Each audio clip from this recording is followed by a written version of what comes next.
बिस्मिल्लाहिर्रहमानिर्रहीम। अस्सलाम वालेकुम students and viewers. Sir Zafar YouTube के जी ट्यूटर चैनल से इंग्लिश ग्रामर में आज हमारा टॉपिक है प्रोनाउंस टेबल। स्टूडेंट ख्याल रखिएगा कि हम पैसिव वॉइस का एक्टिव वॉइस का आगाज़ करने जा रहे हैं। इसके अलावा हम इंशाअल्लाह ताला अज़ीज़ उसके बाद नरेशन भी पढ़ाएंगे। तो अगर आप नरेशन पढ़ रहे हैं, अगर आप एक्टिव और पैसिव वॉइस पढ़ रहे हैं, तो आपको बहुत सारी चीज़ों के साथ साथ प्रोनाउंस की तब्दीली का भी सामना करना पड़ता है। कभी हमारा प्रोनाउन किस शेप में आता है, कभी हमारा प्रोनाउन किस शेप में आता है।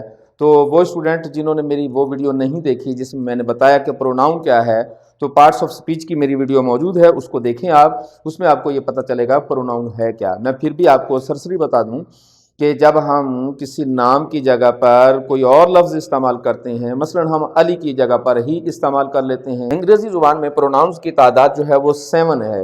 इन 7 से ही हम अंग्रेज़ी में सारे प्रोनाउंस को सॉल्व करने की कोशिश करते हैं।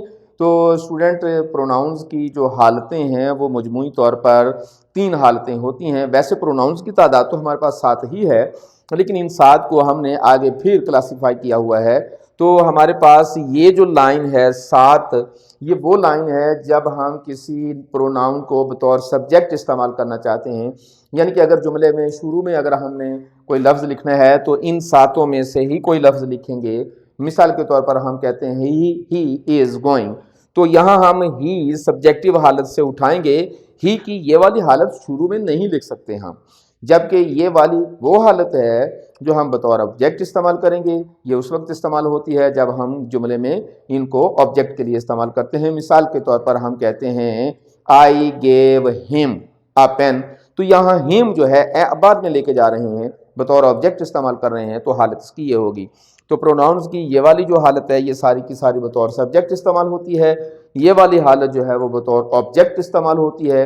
जुमले के शुरू में आ जाए तो हम यूं लिखते हैं, जुमले के मिड में या एंड पे आ जाए तो हम यही अल्फाज यूं लिखते हैं। इसको हम पोजेशन प्रोनाउन का नाम देते हैं। ये बताएंगे कि इसकी मिल्कियत जाहिर करने के लिए हम कैसे इस्तेमाल करते हैं। मिसाल के तौर पर हम कहते हैं कि मैं अपना बैग खरीदता हूँ, आई परचेज माई बैग।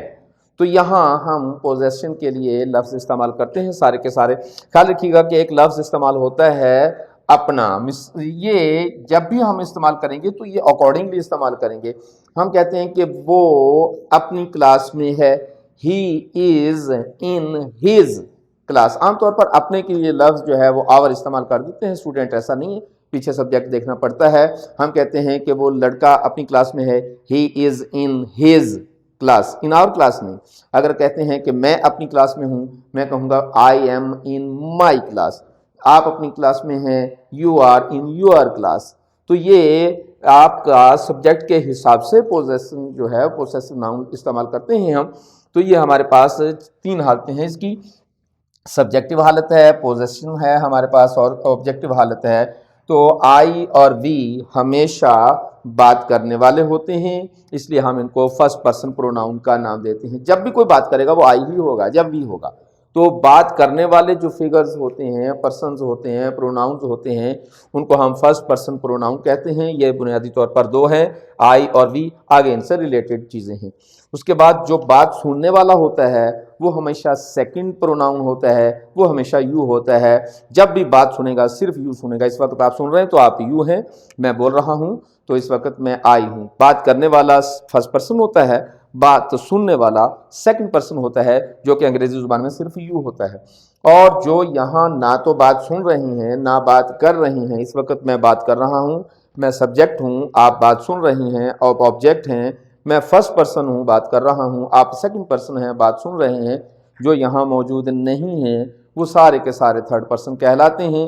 और थर्ड पर्सन की तादाद जो है वो 4 है, ही, शी, इट और दे। ही अकेले के लिए, शी भी अकेले के लिए, इट बेजान के लिए हम इस्तेमाल करते हैं जैसा कि आप जानते हैं, और दे इन तमाम की प्लूरल फॉर्म है। इसी तरीके से आई की प्लूरल फॉर्म भी होती है, यू सिंगल हो तब भी, और प्लूरल फॉर्म में हो तब भी यू ही हम इस्तेमाल करते हैं। तो स्टूडेंट, अगली वीडियो में हम इंशाअल्लाह ताला अज़ीज़ आपको एक्टिव और पैसिव समझाएंगे। उनकी ग्राउंड के लिए ये पोजेशन या ये प्रोनाउन टेबल हमें समझाना ज़रूरी हो गया। हमारी सब्जेक्टिव हालत क्या होती है, हमारी ऑब्जेक्टिव हालत क्या होती है, पोजीशन हम किसको कहते हैं, तो ये जब तक समझ नहीं आते तब तक हम एक्टिव और पैसिव वॉइस को समझ नहीं सके थे, इसलिए हम इनको आज पहले पढ़ा रहे हैं। तो अगली वीडियो में हमारा असल टॉपिक जो है वो शुरू होगा एक्टिव और पैसिव वॉइस का। तो स्टूडेंट मैं आपको यहाँ इस वीडियो के से ये भी पैगाम देता चला जाऊँ कि हमारी एक्टिव और पैसिव वॉइस की सिर्फ 2 वीडियोज़ हैं। पूरी 2 वीडियोज़ में हमने तमाम एक्टिव और पैसिव को समझाया है। तो इंशाअल्लाह ताला अज़ीज़ हमारी वो वीडियोज़ सिर्फ 2 वीडियोज़ हैं, सारे एक्टिव और पैसिव आपको आ जाएंगे। बड़े इंतहाई आसान तरीक़ों से हमने समझाया है। तो अपना बहुत सारा ख्याल रखिएगा। हाज़िर होंगे अगली वीडियो के साथ, लेकिन जाने से पहले हमारा चैनल ज़रूर सब्सक्राइब करें, अपने दोस्तों को भी बताएं, इसको शेयर करें, लाइक करें, आगे फॉरवर्ड करें, अपने कमेंट्स हैं हम तक ज़रूर भेजें। तो हाज़िर होंगे एक्टिव और पैसिव वॉइस की अगली वीडियो के साथ। बहुत ख्याल रखिएगा। अल्लाह हाफ़िज़।